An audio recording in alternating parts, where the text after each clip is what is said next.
इतना गुरूर किस बात का है। वक्त बेवक्त की बात है, वरना पूरी दुनिया को रोशन करने वाले को बादलों ने घेर रखा है। यह कौन सी आम बात है। अपने चांद को कभी रूठने मत देना। पता है, नींदों को ग्रहण लग जाता है। नमस्कार, मैं हूं मोहित कमल श्रीमाली। आप सभी का तहे दिल से स्वागत करता हूं आपके अपने चैनल में और चंद्र ग्रहण के इस विशेष प्रोग्राम में। आप सभी से आपकी जिंदगी के अगले 17 मिनट मांग रहा हूं। उसमें जो भी कंफ्यूजन है इस ग्रहण को लेके सभी मिटा दूंगा। ग्रहण से लेके सभी जुड़ी बातों को आपको बतला दूंगा। तो ऐसे में अगर आप चाहते हैं कि ग्रहण से लगी सारी इंफॉर्मेशन आपको मिल जाए तो देखते रहिएगा। ये 15 ही दिनों में दूसरा ग्रहण लगने वाला है, क्योंकि 25 तारीख को सूर्य ग्रहण लगा और अब 8 तारीख को चंद्र ग्रहण। महाभारत के समय में भी ऐसा ही हुआ था। तो ऐसे में यही कहा जा सकता है कि इस बार भी ग्रहण ऐसे लगने के बाद में पॉलिटिकल अफेयर्स में भारी उथल पुथल देखने को मिल सकती है। अब मेरी जिंदगी पर और आपकी जिंदगी पर यह ग्रहण क्या असर डालने वाला है। गर्भवती महिलाओं को क्यों कहा जाता है कि ग्रहण उनको सबसे ज्यादा प्रभावित करता है। देव दीपावली कब मनाई जाएगी, सूतक कब लगेगा और ग्रहण का समय काल कब रहेगा। 12 ही राशियों पर इस ग्रहण का क्या प्रभाव रहेगा, यह सभी इंफॉर्मेशन इस एपिसोड में आपके साथ में बांटने जा रहा हूं। दीपावली के बाद इस वर्ष का दूसरा चंद्र ग्रहण लगने जा रहा है। यह नेगेटिव एनर्जी बढ़ाता है, जिससे आपके और मेरे जीवन पर बुरा प्रभाव पड़ता है। नेगेटिव इफेक्ट्स हमें देखने को मिलते हैं। सबसे पहले बात होती है, जैसे कि मैंने आपको बताया, देव दीपावली कब है, यह कब मनाई जाएगी। इसकी सबसे बड़ी कंफ्यूजन इसी बात को लेकर के है कि 7 को मनाएंगे या 8 को मनाएंगे। तो ऐसे में देव दीपावली हर साल कार्तिक माह की पूर्णिमा को मनाई जाती है, पर इस बार कार्तिक पूर्णिमा 8 नवंबर 2022 को साल के आखिरी चंद्र ग्रहण घटित होने जा रहा है। तो इसके कारण देव दीपावली 7 तारीख को मनाई जाएगी, यानी कि 7 नवंबर को मनाई जाएगी, ना कि 8 नवंबर को। सबसे पहले इस कंफ्यूजन को दूर करते हैं। तो ऐसे में वर्ष 2022 का दूसरा चंद्र ग्रहण 8 नवंबर कार्तिक शुक्ल पक्ष पूर्णिमा के दिन लगने जा रहा है और यह खग्रास चंद्र ग्रहण होने वाला है। इस ग्रहण का सबसे ज्यादा प्रभाव मेष राशि और भरणी नक्षत्र पर पड़ेगा। मतलब आप लोगों को विशेष सावधानी बरतने की जरूरत यहां पे पड़ने वाली है। इसके अलावा मेष राशि, वृष राशि, कन्या और मकर राशि पर चंद्र ग्रहण का अशुभ प्रभाव देखने को मिलेगा। शास्त्रों में ऐसा भी कहा गया है कि ग्रहण काल एक अशुभ समय अवधि होती है।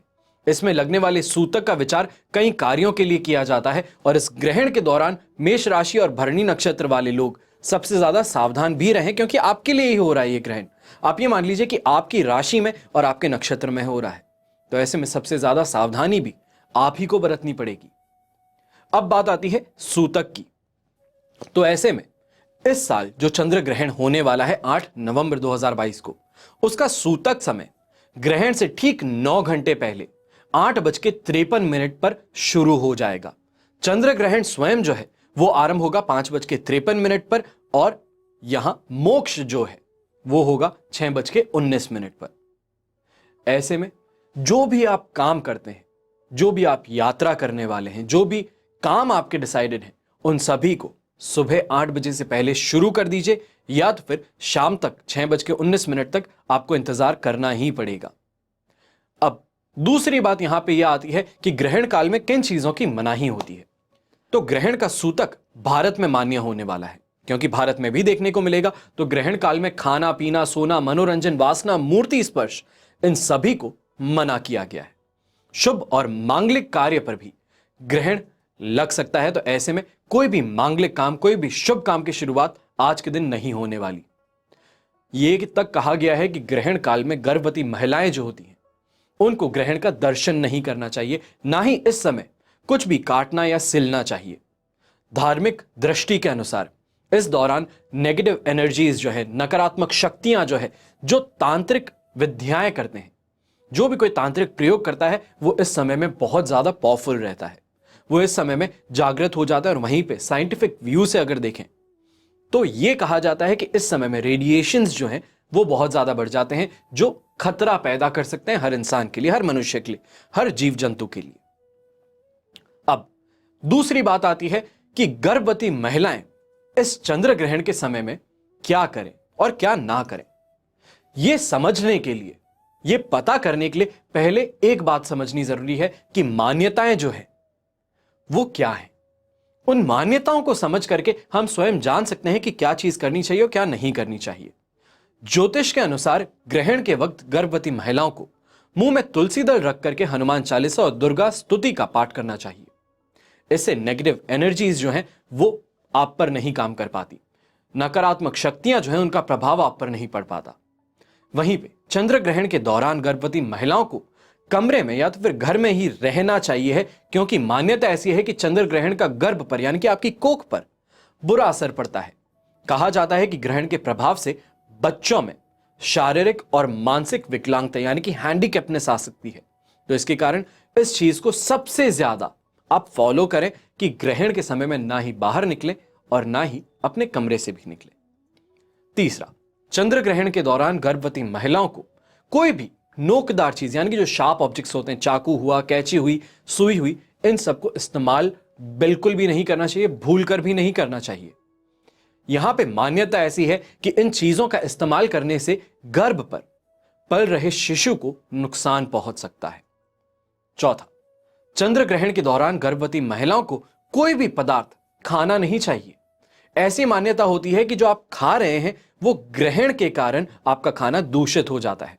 साइंटिफिक पॉइंट ऑफ व्यू से देखें तो रेडिएशन ज्यादा बढ़ जाते हैं, जो कीटाणु होते हैं, बैक्टीरियाज होते हैं, जर्म्स होते हैं, वो ज्यादा एक्टिवली काम कर रहे होते हैं, तो आपके खाने को फटाफट से खराब करने का काम करते हैं। तो इसके कारण कोई भी खाना पहली बात तो बाहर रखा नहीं जाता, और जो रखा गया है वो ग्रहण के बाद में खाया नहीं जाता, उसे फेंक दिया जाता है। अब बात आती है सबसे मेन, सबसे ज्यादा महत्वपूर्ण, जिसके लिए आप सभी ने इस प्रोग्राम पर क्लिक किया है कि 12 ही राशियों पर क्या प्रभाव पड़ेगा। अब उसका विश्लेषण करते हैं। सबसे पहले बात आती है मेष राशि की। तो मेष राशि के फर्स्ट हाउस में यानी कि प्रथम भाव में ही, राशि भाव में ही ग्रहण घटित होने जा रहा है। तो यह आपके लिए कमजोर संकेत लेकर के आएगा, क्योंकि यह ग्रहण मेष राशि पर लगने वाला है। तो अपनी सेहत का आपको सबसे ज्यादा ध्यान रखना है अगले 31 दिनों तक। रुपए पैसे खर्चने से पहले 2 बार सोचिएगा। झगड़ा करने से, चीखने चिल्लाने से आपको स्वयं को रोकना है। आपके स्वयं की हेल्थ के लिए यह प्रॉब्लम बन सकता है। और ऐसे समय में जीवन साथी के साथ, आपके लाइफ पार्टनर के साथ में ज्यादा समय व्यतीत करें, मन को शांति मिलती है। और धार्मिक और आध्यात्मिक कार्य करने का अगर मौका मिलने वाला है, उसमें शामिल होने का मौका मिलने वाला है, तो जरूर कीजिएगा ये काम, उसमें कमी मत निकालिएगा। तो ऐसे में मेष राशि के जो भी लोग हैं वो ओम हम हनुमते नमः इस मंत्र का जाप करेंगे। फिर बात आती है वृष राशि की। तो आपकी राशि भाव से 12वें भाव में ग्रहण घटित होगा, तो ये आपके लिए अच्छा प्रभाव नहीं लेकर के आने वाला। ऐसे समय में सावधान रहना है, सतर्क रहना है, खास तौर पर गाड़ी चलाते समय, और गुस्से पर अपने बहुत काबू रखना है। कोई आपका बहुत ही जरूरी काम जिसे आप बहुत समय से पूरा करने की चाह रख रहे थे, कोशिश कर रहे थे, तो अब इस समय में समस्याएं पैदा होनी शुरू कर सकती हैं उस काम को लेकर। यह काम जितना आसान लग रहा था अब उतना आसान नहीं रहने वाला है। ऐसे में इस प्रभाव को कम करने के लिए ओम श्रीम श्रीये नमः इस मंत्र का आपको जाप करना है ग्रहण के दौरान। अब बात आती है मिथुन राशि की। तो मिथुन राशि के जो भी लोग हैं, आपकी राशि भाव से लाभ भाव में यह ग्रहण घटित होगा। तो ऐसे में मिथुन राशि के लिए यह ग्रहण बहुत ही शुभ रहने वाला है। आपको पैसों में वृद्धि का योग भी बन रहा है। अपने काम और व्यापार में आपको बहुत ही तेजी से सफलता देखने को मिलेगी। प्रमोशन के चांसेस भी यहां स्ट्रांग होते हुए नजर आएंगे। इनकम के नए नए सोर्सेज बटोरने में आप सफल सिद्ध होंगे। और आप अगर अपनी नौकरी बदलने की सोच रहे हैं या तो फिर ठान चुके हैं, तो कोशिश जारी रखिए, क्योंकि अब अच्छे ऑफर्स आपको मिलने शुरू होंगे। ऐसे में चंद्र ग्रहण के दौरान इस पॉजिटिविटी को और ज्यादा बेहतर बनाने के लिए ओम गम गणपतये नमः इस मंत्र का आपको जाप करना है। फिर बात आती है कर्क राशि की। तो कर्क राशि से 10वें भाव में ग्रहण घटित होने जाएगा। कर्क राशि वालों पर यह ग्रहण का प्रभाव बहुत ज्यादा शुभ साबित होगा। उनके लिए धन लाभ के योग बन रहे हैं। काम में आपको सफलता मिलने वाली है, तरक्की मिलने वाली है, और समय से ज्यादा आपको बहुत ही तेजी से आगे बढ़ने का मौका भी मिलेगा। सोच समझकर कोई भी आप रिस्क उठाने का यहां पे काम करें, जिसको कहते हैं कैलकुलेटेड रिस्क लेना, यह काम आपको करना है। और ऐसे समय में लोगों से और परिवार वालों से बहुत ही प्रेम से आपको बात करनी है। कहीं भी ऐसी स्थिति आपको उत्पन्न होती हुई नजर आती है जहां कलेश बढ़ रहा है, तो ऐसे में वहां से निकल जाना या मौन रहना, यह आपके लिए फायदे का काम सिद्ध होगा। पर इस ग्रहण के समय में एक छोटा सा आपको मंत्र जाप करना है, ओम सोम सोमाय नमः। इस मंत्र का जितना हो सके उतना आप जाप जरूर कीजिएगा। अब आती है बात सिंह राशि की। तो सिंह राशि के लिए राशि से भाग्य भाव में ग्रहण घटित होने वाला है। तो सिंह राशि को इस ग्रहण के प्रभाव रूप में कोई बड़ी समस्या का, या ये कहूं कि आगे बढ़ने के लिए सही मार्ग मिल सकता है। अपने काम में भी आप बहुत तेजी से देखेंगे कि वहीं जो प्रयास आप कर रहे थे उसमें आपको बहुत ही जल्दी से सफलता हासिल हो सकती है। ओवरऑल कमाई के तौर पे बात कहें तो यह समय आपके लिए बेहतरीन सिद्ध हो सकता है। पर इस समय अपनी और परिवार वालों की सेहत को लेकर थोड़ा आपको सावधान रहने की जरूरत होगी। इस दौरान व्यापार में उन्नति भी मिलेगी, पर वहीं पे फिजिकल स्ट्रेन जो होता है, जिसको बोलते हैं थकान जो है, वो अपना शिकंजा ज्यादा जोर से कसती हुई नजर आएंगी। उपाय के तौर पर ओम घृणी सूर्याय नमः, इस मंत्र का आपको जाप करना है। ग्रहण के समय में ग्रहण स्टार्ट होने से अंत तक आपको एक काम करते रहना है। अब बात आती है कन्या राशि की। तो कन्या राशि के लिए राशि भाव से 8वें भाव में यानी कि मारक भाव में ग्रहण घटित होगा। चंद्र ग्रहण के अशुभ प्रभाव से कन्या राशि का गुस्सा, फ्रस्ट्रेशन, इरिटेशन सर चढ़कर बोलेगा। किसी परिचित इंसान से या खास इंसान के साथ में झगड़ा या कहासुनी भी हो सकती है। ऐसे में दो काम करने जरूरी हैं। सबसे पहले अपने खर्चों पर आपको लगाम लगानी है। दूसरा, ग्रहण के दौरान विष्णु जी का मंत्र ओम नमो भगवते वासुदेवाय, इस मंत्र का जितना हो सकता है उतना जाप करना है। ऐसा करने से बचाव भी होगा और अशुभ फलों में कमी भी आएगी। फिर बात आती है तुला राशि की। तो आपकी राशि से सप्तम भाव में ग्रहण घटित होगा। तुला राशि के जातकों को चंद्र ग्रहण के सामान्य प्रभाव यानी कि नॉर्मल प्रभाव देखने को मिलेंगे। माइल्ड इफेक्ट जिसे बोला जाता है। तुला राशि के जो नौजवान है, युवक है या युवती है, जिनकी शादी की बातें चल रही है या तो फिर रिश्ता पक्का हो गया है, तो अब यहां कुछ समस्याएं उत्पन्न हो सकती हैं। आपसी समझ जो है, सामंजस्य जो है, वो लड़खड़ाएगा। वहीं शादीशुदा जीवन में मनमुटाव तेजी पकड़ सकता है। अपने जीवन साथी की सेहत के प्रति आपको थोड़ा ज्यादा जागरूक होना है, थोड़ा ज्यादा अटेंटिव होना है, और ऐसे में जागरूक रह करके उन्हें सलाह भी देनी है। ऐसे समय में अपने व्यापार में, नौकरी में काम करते समय थोड़ी सावधानी आपको ज्यादा बरतनी पड़ेगी अगले 1 महीने तक। अगर आपका काम जो भी है वो मैनुअल लेबर का यानी कि मजदूरी का अगर काम है, जहां पे भी रिस्क ज्यादा इन्वॉल्व होती है, चाहे स्वयं को लेकर या अपने धन को लेकर के, तो उसके लिए आपको ज्यादा अटेंटिव रहने की जरूरत है, ज्यादा सावधान रहने की जरूरत है। उपाय के तौर पे ओम द्राम द्रीम द्रौम सह शुक्राय नमः, इस मंत्र का आपको जाप करना है। जितना कर सकते हैं उतना बेहतर है, और ये आपको करना है ग्रहण के समय में। अब बात आती है वृश्चिक राशि की। तो वृश्चिक राशि के लिए राशि भाव से रोक भाव में यह ग्रहण घटित होगा। अब चंद्र ग्रहण के शुभ प्रभाव से आपको लाभ भी मिलेगा। तो ऐसे में आपकी इनकम में भी आपको वृद्धि दिखेगी और इन्वेस्टमेंट्स जो आप करने वाले हैं वो लाभकारी सिद्ध होंगे। फाइनेंशियल तौर पर आप अपने आप को और ज्यादा मजबूत महसूस करेंगे। उपाय के तौर पे इस पॉजिटिव टाइम को और ज्यादा पॉजिटिव बनाने के लिए ओम हम हनुमते नमः, यह मंत्र का आपको जाप करना है। धनु राशि की बात करते हैं तो आपके राशि से पंचम भाव में ग्रहण घटित होने वाला है, और इस ग्रहण से फाइनेंशियल बेनिफिट्स आपको जरूर मिलेंगे। अपने काम करने की जगह पर आप वाहवाही लूटेंगे और अपनी पकड़ अपने व्यापार में और स्ट्रांग करते हुए नजर आएंगे। आप अगर ये सोच रहे थे कि इनकम के नए सोर्सेज मिल जाएं, तो रेंटल इनकम भी मिल सकती है और नए सोर्सेज मुमकिन है कि मिल जाएं, पर उसके लिए मेहनत जो है वो आपको ज्यादा करनी पड़ेगी, जो कि आपके मेन मोटिव से आपको हटाने का काम कर सकती है। तो उसके लिए थोड़ा सोच समझ करके आगे बढ़ने की जरूरत है। ऐसे समय में फालतू की बहस से आपको बचना है और परिवार के सदस्यों के हेल्थ को लेकर के विशेष ध्यान रखना है। चाहे माताजी पिताजी हैं, भाई बहन हैं, अपने लाइफ पार्टनर हैं, बच्चे हैं, उनकी सेहत को लेकर थोड़ा ज्यादा जागरूक रहें। कोई भी छोटी सी भी समस्या है तो फटाफट से डॉक्टर का अपॉइंटमेंट लेके दिखाने जरूर जाएं। ऐसे समय में इस इफेक्ट को और ज्यादा बेहतर करने के लिए जो भी चीजें पॉजिटिविटी आपको मिल रही है उसको और ज्यादा बेहतर कैसे करेंगे? ओम ब्रह्म बृहस्पतये नमः, इस मंत्र का जाप करना है ग्रहण काल के दौरान। अपने आप में आप देखेंगे कि एनर्जी जो होती है वो आपको कैसी महसूस होती है। अब बात आती है मकर राशि की, तो मकर राशि को राशि भाव से सुख भाव में ग्रहण घटित होने जा रहा है। तो ऐसे में चंद्र ग्रहण के कारण बेहद सावधानी बरतने की सलाह आपको यहां पे दूंगा। आप किसी के कहने में आकर अधिक खर्च कर सकते हैं, लोगों को खुश करने में इन्फ्लुएंस होकर के अपना ही नुकसान कर बैठ सकते हैं। ऐसे में सोच समझ करके लोगों का साथ दें तो बेहतर है। सही को सही और गलत को गलत बोल दुश्मन बने तो भी कोई दुख नहीं है, अपनी इज्जत आपकी बनी रहेगी। ऐसे में कोई इंसान आप पर उंगली नहीं उठा पाएगा। अपनी संतान की सेहत के लिए, रहन सहन के लिए आपको खास तौर पर नजर रखनी पड़ेगी उन पर कि रहन सहन अचानक से कैसे हो रहे हैं, स्वास्थ्य पर क्या असर पड़ रहा है। इन सब चीजों पर थोड़ा गौर जरूर फरमाइएगा।